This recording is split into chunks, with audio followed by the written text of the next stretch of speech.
Soy Colton Barker. Nací y crecí en el condado Logan, en Virginia. Es un pueblo pequeño. Todos se conocen entre sí. Vivo con mi abuela y mi papá. Me adoptaron cuando tenía 3 años. He estado en la naturaleza toda mi vida. La primera vez que fui a cazar tenía unos 8 o 7. Y durante uno de los primeros viajes logré cazar a mi primer venado con el rifle de mi papá. He visto mucho en el bosque, pero nunca nada como lo que vi. Era diciembre de 2018. Mi abuela, papá y yo fuimos a un lindo lugar en el área de caza. Es un lugar hermoso, alejado del mundo. Descargamos la camioneta. No olvides el almuerzo, hijo. Sí, ok. Guarda eso. Y escuché algo en el bosque que estaba a mi derecha. Y me percaté que algo no estaba bien. Pude sentirme observado, como si alguien me vigilara. Como si alguien estuviera respirando en mi nuca. Normalmente cuando salimos, me gusta ir de pesca. Quiero pescar un par esta noche. Asegúrate de que estén gordos, ¿sí? Sí, eso espero. Llevaba hígados de pollo y guardé todo. Llevaba mi caña de pescar y también un hacha por las serpientes, porque las serpientes de agua son muy comunes ahí. Nos vemos. Llegué al estanque y eran las 10 en punto o algo así. Tiré mi anzuelo. Estaba sentado ahí pescando. Pasaron entre 1 hora y 1 hora y media. Ya casi era medianoche. Entonces escuché un ruido atrás. Eran ramas y movimiento.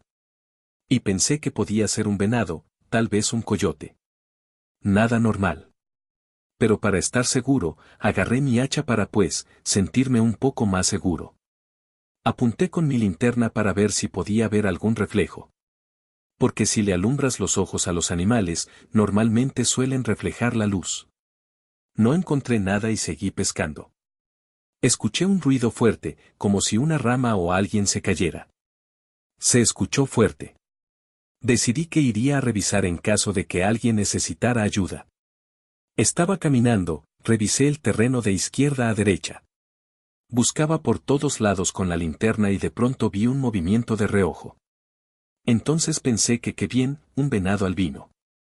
¡Qué suerte! Pero entre más se acercaba, pude ver que no tenía pelaje.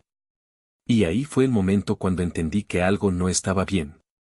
Pude ver mientras se acercaba la luz, que era casi reflejante. Y no pude ver si tenía su boca abierta, pero tenía una cabeza humanoide. Me observaba fijamente. Estaba aterrado y pensé no, y yo tenía el hacha lista por si acaso. Y pensé bien, si me alejo, él se alejará. Y yo empecé a alejarme. Missing 411 es un proyecto de investigación que se centra en desapariciones misteriosas de personas, producidas en áreas naturales de América del Norte. Fue creado por el ex detective de policía David Paulitz, quien ha estudiado estos casos durante muchos años.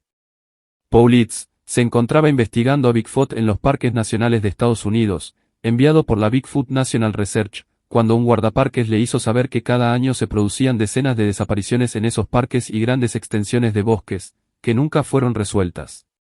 El tema le interesó y comenzó a investigar los casos extraños en diferentes regiones de Norteamérica y Canadá, lo cual quedó documentado en Missing 411, una serie de publicaciones, en los que describe y conjetura respecto a esos desconcertantes casos. ¿Tiene lo paranormal algo que ver en el fenómeno? Te invito a descubrirlo.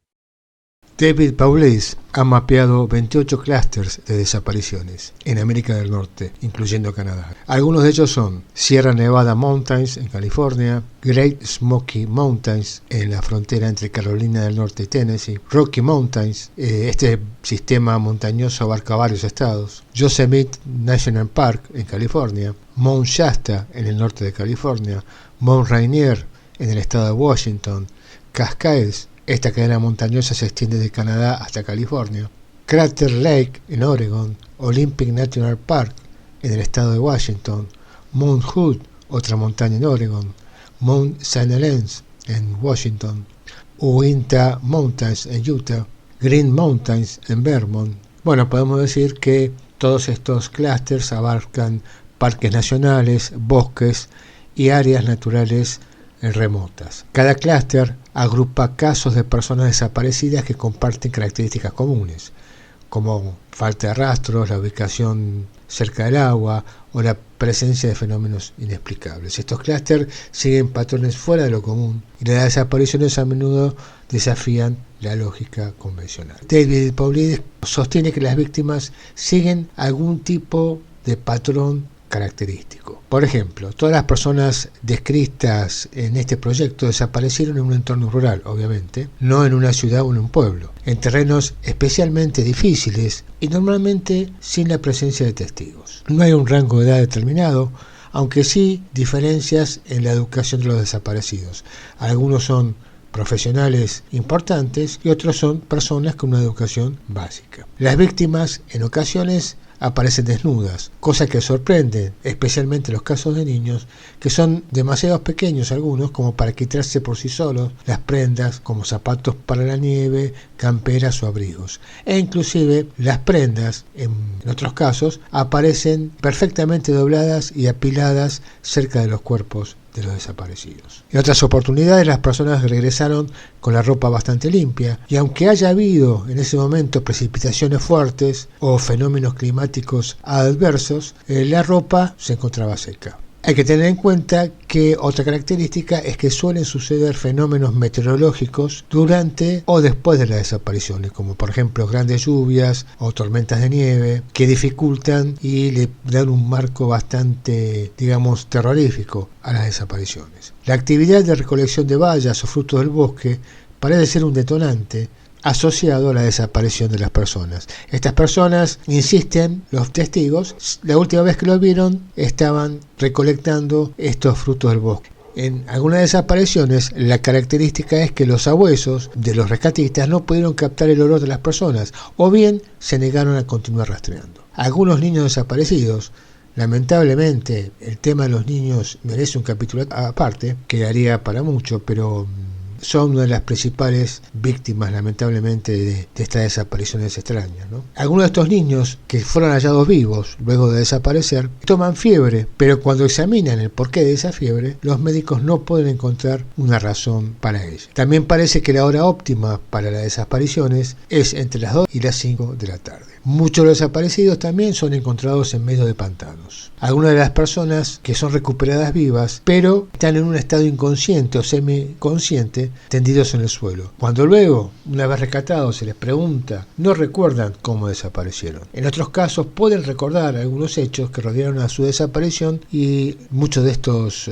hechos parecen ser bastante desconcertantes. También pueden ser encontradas inexplicablemente desnudas, a pesar de las bajas temperaturas. En muchos casos, la ropa nunca se encuentra. A veces el desaparecido es encontrado en una zona previamente revisada por los grupos de rescate. Es decir, los buscadores encuentran a la persona desaparecida en una zona que ya había sido anteriormente minuciosamente rastreada. Con respecto a los niños, suele ocurrir que son momentáneamente dejados solos por sus parientes, que pueden ser los padres o los abuelos, y parecen desvanecerse bajo la mirada de ellos. No obstante, muchas de las desapariciones ocurren en zonas remotas donde no se había avistado ni vehículos ni personas extrañas. En algunos casos los niños siguen a sus mascotas fuera de los límites de la propiedad y estas últimas regresan, pero los niños nunca regresan. Tenemos el caso de Casey Hathaway, de 3 años, que desapareció 3 días antes de que los investigadores lo encontraran el 24 de enero de 2019.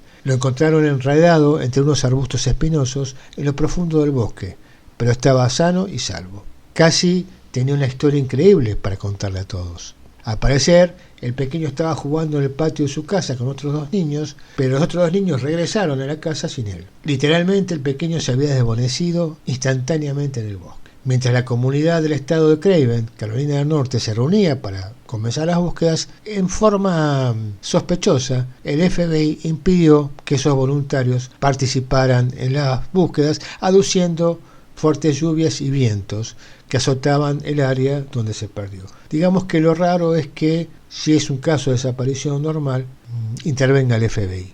Ahí algunos investigadores comienzan a tejer algún tipo de teoría como que no se trataba de algo convencional. Durante 3 días y 2 noches heladas, Casey permaneció perdido sin estar apropiadamente vestido, para afrontar un clima invernal. El rescatista Shane Greer encontró a Casey después de recibir un aviso de que alguien había escuchado, quizás un cazador, había escuchado la voz del niño en la espesura del bosque. Dijo Greer que lo encontró frío y que hablaba mucho. Teniendo en cuenta las condiciones climáticas, él cree que estaba bastante bien físicamente en ese momento. Este niño de 3 años contó voluntariamente, a posteriori de ser encontrado, un detalle digno de mención. Dice que en aquellos días en que estaba desaparecido en el bosque, un oso le había hecho compañía. Hizo un comentario sobre tener un amigo mientras estaba en el bosque. Su amigo era un oso, declaró el mayor David McFadden, de la oficina del sheriff del condado de Craven, a CNN. En la sala de emergencias comenzó a comentar sobre lo que sucedió en el bosque y dijo que tenía un amigo con él mientras estaba en el bosque, que se trataba de un oso. La madre y el padre de Casey estaban firmemente convencidos de que una osa había secuestrado y protegido a su hijo durante una noche fría y tormentosa. Mientras tanto, el sheriff del condado de Lincoln, Ray Frost, comentó que sí, que hay osos negros que viven allí, que no sabe qué le pasó, pero ciertamente parece que algo muy extraño había ocurrido en todo esto, ya que su ropa estaba seca y él se encontraba bien físicamente, como si de alguna manera hubiera estado resguardado durante esos 3 días. Algunos investigadores más arriesgados afirman que en realidad no se trataba de un oso. Es decir, los que conocen de estos temas y de los bosques y de la fauna salvaje coinciden en que en realidad el oso no ataca salvo que se sienta amenazado. No creo que un niño pueda amenazar a un oso. En general, ante la presencia del ser humano, el oso como primera reacción tiende a huir, salvo que se sienta de alguna manera atacado o sus crías amenazadas. Aparentemente, las autoridades sugieren a los padres de estos niños a decir que son osos porque podría esconderse atrás de todos estos hechos la presencia del Bigfoot. Y eso no le haría bien al Parque Nacional en relación a recibir turismo. Entonces, quizás, dicen algunos investigadores, no se trata de un oso. El oso es una excusa para tapar la presencia del Bigfoot. Acordémonos que hay hechos raros como que a este niño se lo encontró bien a pesar de las tormentas, seco, lo cual indicaría que no hubo una situación violenta. Todo lo contrario, parece que algo intentó cuidarlo y protegerlo hasta que fuese encontrado. En el siglo XIX, una niña desapareció mientras estaba con su padre. Una situación que se repite, ¿no? Ella estaba allí y luego dejó de estar. Posteriormente, 2 cazadores ayudan a su padre a buscarla. La llaman por su nombre, no hay respuesta, como en casi todos los casos. Al día siguiente, están cerca de un río y oyen la voz apagada de la niña y se dirigen hacia allí. Escuchan un gran chapoteo y con el rabillo del ojo ven una enorme figura oscura que salta al río y nada hacia el otro lado. Ven a la niña parada sobre un tronco, le faltan sus prendas de vestir. El padre habla con ella y le pregunta: ¿dónde está tu sombrero? La chica responde: se lo comió el lobo. ¿Y dónde están tus guantes? La chica también responde: se los comió el lobo. ¿Por qué no llamaste? La chica dice: no me dejó. ¿Conseguiste algo para comer? Le pregunta el padre. El lobo me trajo bayas en sus manos, responde la niña. Este comportamiento ha ocurrido demasiadas veces para ignorarlo y no se entiende por qué ocurre. Un experto en osos decía que se sabe que a veces hacen esto, que protegen quizás a un niño, a un ser humano, pero en muy pocas ocasiones. En el caso del niño Hathaway, Casey Hathaway, que lo vimos previamente, cuando le ocurrió la desaparición, cuando se perdió en el bosque, digamos, entre paréntesis, era invierno en Carolina del Norte y los osos ya estaban en invernación, por lo que no pudo haber sido un oso. Se afirma que los niños menores de 5 años generalmente son todavía sensibles a las presencias y lo más probable es que el espíritu del bosque, entre comillas, se le aparezca al niño como una forma animal amigable, en este caso un oso o un lobo. Lo cierto es que estos niños viajaron demasiado lejos, extrañamente, y estuvieron desaparecidos demasiado tiempo como para sobrevivir solos. Por ejemplo, niños que fueron encontrados en medio de un pantano, donde es muy difícil hasta para un adulto poder sobrevivir. Entonces, no pudieron haber hecho esto solos. Pero ¿qué fue lo que los acompañó? Esa es la gran pregunta. Muchos de estos niños también son encontrados sin heridas o suciedad en sus pies, a pesar que han viajado kilómetros y han estado desaparecidos por varios días. Estamos hablando de que estos niños estuvieron de alguna manera acompañados, protegidos en esas circunstancias tan difíciles para sobrellevarlas individualmente por sí solos, encontrados en lugares totalmente inhóspitos, a veces hasta en altura, en lugares montañosos. ¿Qué fue lo que pasó? ¿Cuál es el misterio que rodeó a las desapariciones de algunos de estos niños? Recordemos que en estos casos, Paulis, el investigador, descartó todas aquellas circunstancias que tienen que ver con accidentes, enfermedades, problemas físicos o problemas mentales, pérdida, situaciones climáticas adversas que podrían haber causado naturalmente que una persona se perdiera en un bosque, en un lugar tan alejado y remoto, pero por razones totalmente naturales, lógicas y racionales. Lo cual no es el signo de estos casos que estamos analizando en este video y que vamos a seguir analizando posteriormente en otros capítulos, porque las circunstancias son extrañas, las situaciones fueron muchas. Paulis hizo un gran trabajo estadístico que hasta ese momento no se había hecho y que continúa trabajando en el tema, un gran trabajo antropológico también.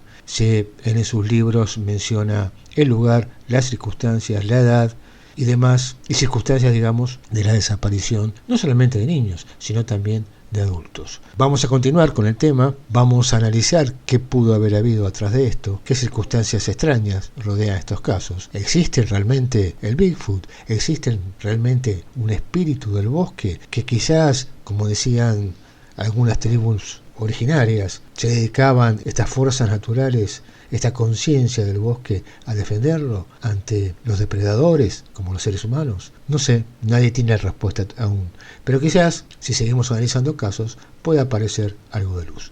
Los espero entonces en un próximo trabajo. Si les gustó el video, va a venir muy bien que den su like, también que se suscriban, eso va a venir muy bien para poder seguir trabajando y poder ir agrandando a este canal que se dedica a todos estos temas de misterio y de manera seria, de manera analítica, para descubrir esa otra realidad que a veces se nos escapa.